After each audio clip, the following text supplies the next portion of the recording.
Hi, this is Gloria Schur with Purple Glow Creations at .blogspot.com, and I'm a Close to My Heart consultant, and I want to demonstrate to you how I use our Close to My Heart markers.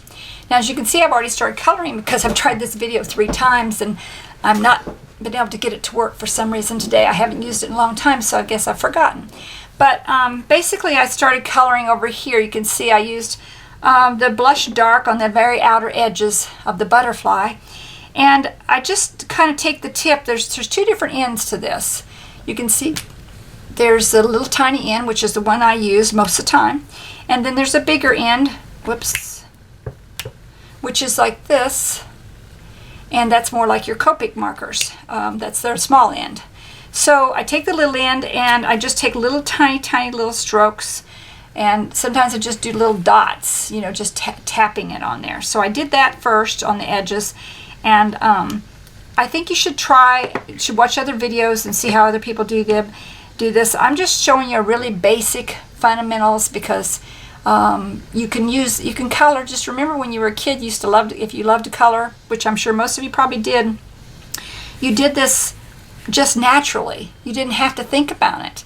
And now we are struggling with it because we're adults and we're worried that, you know, it's not going to be as good, or we're going to be criticized or something. In the beginning, I was afraid to do any of this. I was afraid to do any markers of any kind because I didn't want to be judged from it.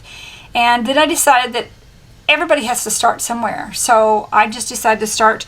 I watched videos first, and I did not I wasn't able to do the way the people were doing it on the videos, so I just decided to do my own thing. So I just, for this one, it's so tiny that I have to use little bitty tiny tapping on it and stuff, and there's really not much way to do the shading and stuff on this one. I did do shading on the leaves, which I'll show you how to do that in a minute. But I use the juniper then next on the inside of this little butterfly. And then I'm going to use Cotton Candy Light. That's one of my favorite colors is the Cotton Candy. And so basically this I can put little strokes because that piece is, it's a bigger area than the ones I was doing previously. It's not so tiny.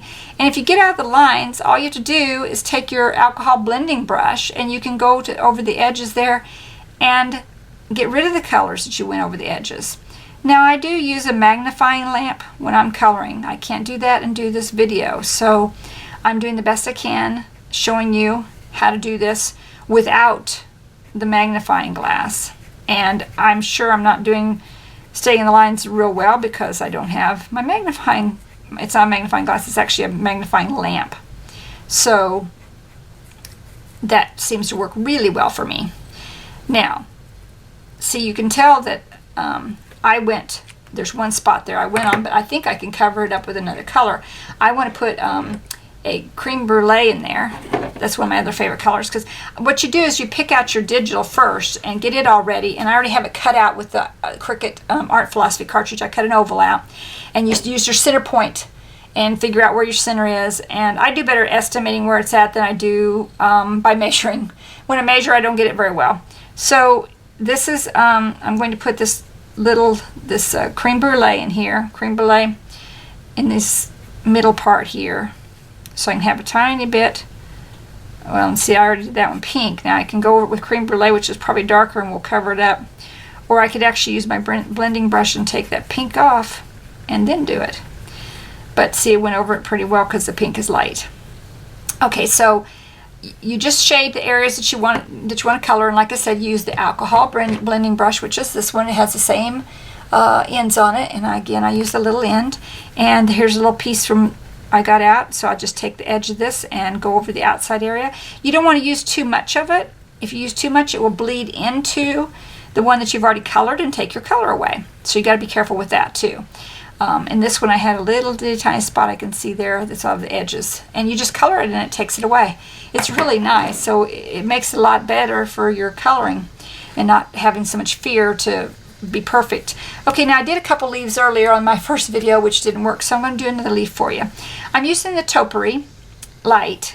I like that color for leaves, and I'm just going little tiny strokes over this leaf.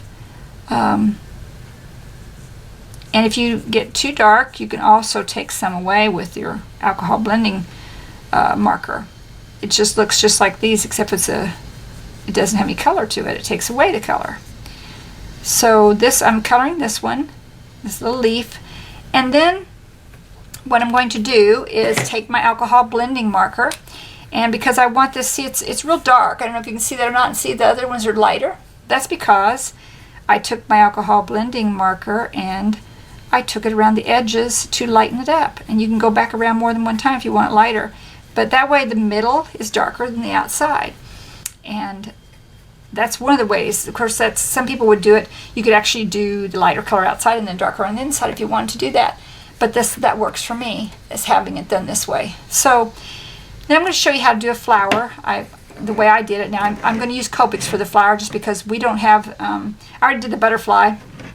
His body, I had to use E31 because we do not have any brown colors in our Close to My Heart markers yet. So I used the E31, which is the brick beige on the bodies of all three of these flowers. And then because I want a lighter yellow, which I don't have, actually I have a buttercup now, I haven't tried that one. I could use that, but I'll show you the Copics. See, this is their little end, and I'm gonna move it out of the way because it can drip all over. It looks like our big end, okay? So that's the little end of a Copic, and it's alcohol based also. And this is a big end. I never have used the big ends on these that I know of. And so I'm gonna put this back over here in the middle, and then I'm going to put do a flower for you. So what I did earlier, I took this Y11, which is pale yellow, because I like this really light yellow, and I'm going to color the center, I mean not the center, but the edges, center of the petals, so towards the center on the petals. And I'm just going to color them a little bit with this yellow, and the paper I got has all these colors in it, so that's why I'm coloring with these colors. And you can see my card on July the 1st. It will be posted on my blog on a Monday, because we have I'm on the design team with Tammy Scrap and Corner, and it's due on Monday. So I already finished this card, and then we take this. I decided to use RV00, which is water lily, and it's also a Copic, and I'm going to use the very edges here of this light pink. So it just has a touch of pink. Now I don't know if there's any flowers that look like this or not, but you know, as kids, we're not afraid to try things together, and as adults we lose that. So I'm trying to get back to being a kid when it comes to coloring and being adventuresome and trying to make things, create things the way I want them to be, instead of worrying about what other people like or think. So I want to keep the little pink edges. You could do anything you wanted to do there. And then I used, in the other center of the other flower, I used Creme Brulee Dark. So I'm going to do this one too, because it's more of a goldish, orangish color in the middle there. And if you didn't like that color and it's too dark or whatever, if you decide after you did it, you can always lighten it up with your alcohol blending marker. So I'll do another leaf for you. And actually it's 8 minutes already, so I guess I'll stop. But anyway, I hope that you learned something. You just have to jump in and do it. Try all different ways. See how it works for you. And don't worry. And I've got a light in there shining in there. I hope it doesn't mess up things on my video, but just don't worry. Just get in there and jump in and do something and be brave and color it. And you're going to have some that are going to turn out horrible, and you're going to get out of the lines, and you're going to throw some away. You're going to use some. So just, you know, some of them are going to work, some of them aren't. So I hope you enjoyed this video, and like I said, try other people's videos and learn from how they do it, and just keep practicing. That's all you can do, is practice, practice, practice. And visit my blog at Purple Glow, PURPLEGLO creations.blogspot.com. And thanks for visiting, and have a great day. Bye.